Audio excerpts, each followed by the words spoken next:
se mi zdi, da se ful veliko zahteva, neke teorije, zelo malo je tega praktičnega, stvari, ki jih bojo v življenju rabili. Otroci so ful bolj povezani sami s seboj, ful bolj čutijo,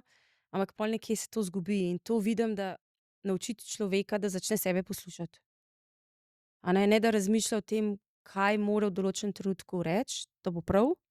ampak kaj hoče nekaj povedati, Ampak odkrito povedano, sem rabila tudi jaz cajt, da sem do tega prišla, tako da, kaj sem delala v mladosti, vsega in svašta. Včasih mora biti neuspeh na poti do uspeha, se pravi, določene stvari se bojo zgodile z razlogom, moraš vzeti v zakup pač, da bojo stvari šle gor in dol, Se pravi, da ni neka ravna črta tule, ampak se mi zdi, da če delaš s srcem, da delaš to, kar res želiš, kar čutiš, kar pač je tvoja ideja, kaj hočeš v svet dati, se mi zdi, da ne moreš izgubiti, no.